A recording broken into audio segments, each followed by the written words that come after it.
আসসালামু আলাইকুম। চতুর্থ শ্রেণীর শিক্ষার্থী বন্ধুরা, তোমাদের সকলকে স্বাগতম জানাচ্ছি। এখন তোমাদের গণিত বইয়ের 113 পৃষ্ঠার অঙ্কগুলো সমাধান করব। বন্ধুরা, আমার চ্যানেলটি সাবস্ক্রাইব করে না থাকলে সাবস্ক্রাইব করে আমার চ্যানেলের সাথে থেকো। প্রশ্ন দেওয়া আছে, লাল ফিতাটির দৈর্ঘ্য কত সেন্টিমিটার? ছবিতে লাল ফিতা দেখতে পাচ্ছি, নিচে একটি স্কেল দেওয়া আছে। মনে রাখি, সেমি হলো সেন্টিমিটার এবং মিমি হলো মিলিমিটারের সংক্ষিপ্ত রূপ। 1 নম্বর প্রশ্ন, ফিতাটির দৈর্ঘ্য কত? খালিঘর দেওয়া আছে, উত্তরটি লিখব। স্কেলের মধ্যে বড় যে দাগগুলো দেওয়া আছে মোটা করে, সেগুলো হলো সেন্টিমিটার, আর চিকন করে ছোট যে দাগগুলো দেওয়া আছে সেগুলো হলো মিলিমিটার। লাল ফিতাটি দেখতে পাচ্ছি মোটা দাগ 7 পর্যন্ত এসেছে এবং 7-এর পরে 4টি চিকন দাগ দেখতে পাচ্ছি। 7 হলো সেন্টিমিটার আর চিকন 4টি দাগ হলো 4 মিলিমিটার। খালি করে লিখি, ফিতাটির দৈর্ঘ্য 7 সেন্টিমিটার এবং 4 মিলিমিটার। 2 নম্বর অঙ্ক, 1 মিলিমিটারে কত সেন্টিমিটার? আমরা জানি 10 মিলিমিটার সমান 1 সেন্টিমিটার। সুতরাং 1 মিলিমিটার সমান 10/1 সেন্টিমিটার। এখানে দেওয়া আছে 1 মিলিমিটার সমান 10/1 সেন্টিমিটার। এখন 1কে 10 দিয়ে ভাগ দিলে তাহলে হয় 0.1 সেন্টিমিটার। বইতে দেওয়া আছে 1 মিলিমিটার সমান 0.1 সেন্টিমিটার। খালি করে লিখি 0.1 সেন্টিমিটার। 3 নম্বর, 4 মিলিমিটারকে সেন্টিমিটারে কিভাবে লেখা যায়? আমরা এখানে পেয়েছি 1 মিলিমিটার সমান 10/1 সেন্টিমিটার।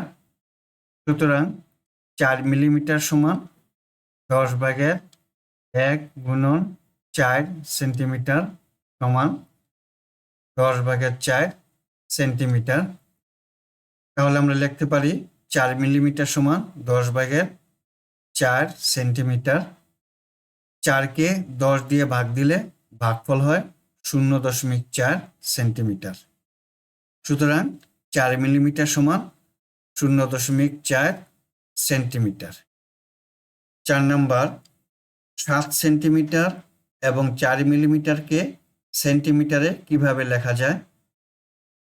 খালি ঘরে লিখি 7 সেন্টিমিটার ও 4 মিলিমিটার সমান, প্রথমে 7 সেন্টিমিটার যোগ 4 মিলিমিটার সমান 10/4 সেন্টিমিটার। খালি ঘরে 4 লিখলাম, 10/4 সেন্টিমিটার সমান 7 যোগ 10/4 সমান 0.4 সেন্টিমিটার। খালি ঘরে লিখি 0.4 সেন্টিমিটার যোগ করলে হয় 7.4 সেন্টিমিটার। 1 নম্বরে দেওয়া আছে, স্কেলের সাহায্যে নিচের জিনিসগুলোর দৈর্ঘ্য মেপে খালি ঘরে পূরণ করি।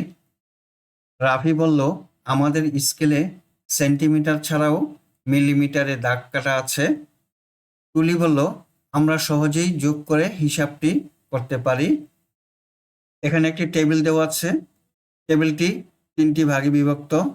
প্রথম ভাগে আছে আমার জিনিস, দ্বিতীয়ত দৈর্ঘ্য মেপে পাই 3 নম্বরের দশমিক ভগ্নাংশে।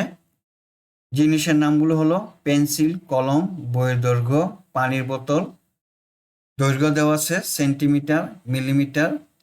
দশমিক ভগ্নাংশে এই মাপটিকে প্রকাশ করতে হবে। আমি প্রথমেই একটি পেন্সিলের হিসাব করছি। ধরো পেন্সিলটির দৈর্ঘ্য 7 সেন্টিমিটার এবং 5 মিলিমিটার। আমরা জানি 10 মিলিমিটার সমান 1 সেন্টিমিটার। সুতরাং 1 মিলিমিটার সমান 10/1 সেন্টিমিটার, অর্থাৎ 0.1 সেন্টিমিটার। তাহলে 5 মিলিমিটার সমান লিখতে পারি 0.5 সেন্টিমিটার।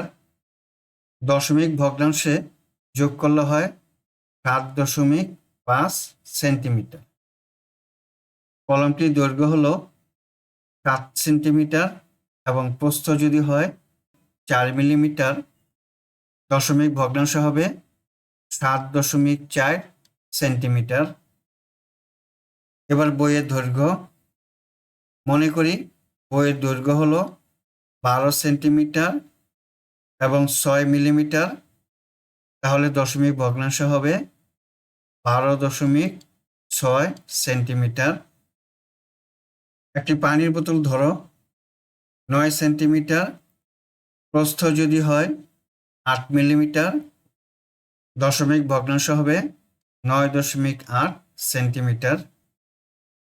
বন্ধুরা, অনুমানের উপর ভিত্তি করে আমি 4টি বিষয়ের হিসাব করেছি। তোমরা বাস্তবে জিনিসগুলো মেপে তারপরে হিসাব করবা। এতক্ষণ আমরা 113 পৃষ্ঠার অঙ্কগুলো সমাধান করলাম। আগামী ক্লাসে 114 পৃষ্ঠার অঙ্কগুলো সমাধান করব। আজ তাহলে বিদায় নিচ্ছি। আল্লাহ হাফেজ। আসসালামু আলাইকুম ওয়া রাহমাতুল্লাহ।